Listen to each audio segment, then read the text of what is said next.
अगर मैं तुम्हें बताऊं कि मैं धरती को अपना भगवान मानता हूं और मेरा हर दिन सूरज के साथ जन्म लेता है और अंधेरे के साथ खत्म होता है, तो क्या तुम मेरे साथ 1000 ईस्वी के भारत की उस मिट्टी में चलोगे जहां मेरा पसीना ही मेरा भाग्य लिखता है?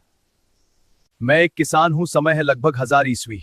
तुम आज के युग से आए हो, लेकिन मैं तुम्हें अपने संसार में ले चलूंगा, उस भारत में जहां न ट्रैक्टर है, न बिजली, न मशीनें, फिर भी खेत हरे हैं, अन्न भरा है और जीवन अपने नियमों से चलता है।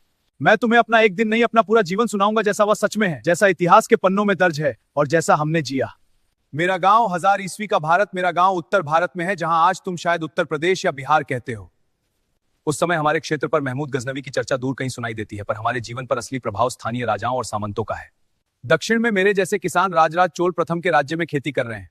पश्चिम में कुछ लोग मूलराज सोलंकी के शासन में हैं। हमारे लिए राजा दूर है, हमारे लिए असली सत्ता है ग्राम सभा, सामंत और भूमि। मेरा दिन सूरज से पहले शुरू होता है, जब आकाश हल्का नीला और मुर्गा पहली बार बांग देता है, मैं उठ जाता हूं। मेरे घर की दीवारें कच्ची मिट्टी की हैं। हमारे घर मेरी पत्नी, मेरे माता पिता, 2 बच्चे और एक बैल। हाँ, बैल भी परिवार का हिस्सा है, उसके बिना मैं किसान नहीं। सुबह सबसे पहले मैं गौशाला जाता हूँ, बैल को चारा चारा क्या, सूखा भूसा, कभी कभी चने का चूरा, खेत के किनारे उगी घास। हमारे पास सिंचाई सीमित है, अगर बारिश अच्छी हो गई तो साल अच्छा, नहीं तो भगवान भरोसे। खेती के औजार हमारे हथियार। मेरे औजार सरल है पर सदियों से चले आ रहे हैं। हल लकड़ी का, लोहे की नोक लगी होती है, बैल हसिया, कुदाल, मटके और रस्सी कुएं से पानी खींचने के लिए। 1000 ईस्वी में लोहे का प्रयोग आम हो चुका है। हमारे गांव के लोहार, जिन्हें तुम लोहार कहते हो, वे हल की नोक बनाते हैं। यह कोई कल्पना नहीं, उस समय के अभिलेख बताते हैं कि लोहे के औजार व्यापक रूप से प्रयोग में थे। फसलें हम क्या उगाते हैं? भारत बड़ा है, हर जगह फसल अलग। उत्तर भारत गेहूं, जौ, चना, सरसों। पूर्वी भारत धान मुख्य फसल, दक्षिण भारत धान, नारियल, सुपारी, गन्ना, पश्चिम बाजरा, ज्वार। तुम्हें यह जानकर आश्चर्य होगा कि 1000 ईस्वी में भारत दुनिया के सबसे बड़े कृषि क्षेत्रों में था। अरब यात्रियों ने लिखा है कि भारत में अन्न की प्रचुरता है।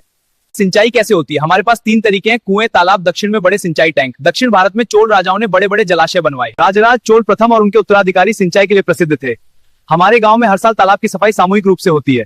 कर टैक्स मेरी सबसे बड़ी चिंता। अब सुनो, सबसे भारी बोझ। मुझे अपनी उपज का हिस्सा देना पड़ता है स्थानीय सामंत को, मंदिर को, राजा को। कर लगभग 1/6 से 1/4 तक हो सकता है। ये इतिहास में दर्ज है, मनुस्मृति और अन्य ग्रंथों में भी राजा का हिस्सा वर्णित है। कभी कभी अनाज के रूप में देना पड़ता है, कभी श्रम देना पड़ता है। अगर फसल खराब हुई कर कम हो सकता है, लेकिन ये राजा की दया पर है। मंदिर और कृषि 1000 ईस्वी तक भारत में मंदिर केवल पूजा स्थल नहीं रहे, वे भूमि के मालिक थे, किसानों को पट्टे पर जमीन देते थे, अनाज संग्रह करते थे। दक्षिण भारत में मंदिरों के पास विशाल भूमि थी। चोल शिलालेखों में खेतों के दान का उल्लेख मिलता है। मेरी पत्नी ने इन पर शोध किया है। महिलाएं खेती में बराबर की भागीदार हैं। धान की रोपाई में उनका योगदान सबसे अधिक है। मेरी पत्नी का दिन तुम सोचते हो मैं ही किसान हूं? नहीं, मेरी पत्नी बीज साफ करती है, खेत में रोपाई करती है, घर संभालती है, पशु देखती है, धान कूटती है। हमारा सामाजिक जीवन, हमारा गांव जाति आधारित व्यवस्था पर चलता है। किसान, लोहार, बढ़ई, कुम्हार, नाई, ब्राह्मण, हर किसी की भूमिका है। यह व्यवस्था जजमानी प्रणाली के रूप में जानी जाती है। युद्ध और किसान, जब युद्ध होता है सैनिक राजा के होते हैं, पर नुकसान हमारा। खेत रौंद दिए जाते हैं, अनाज लूट लिया जाता है, बैल छीन लिया जाता है। 1000 ईस्वी के आसपास उत्तर भारत में लगातार आक्रमण हुए, हमने अस्थिरता महसूस की।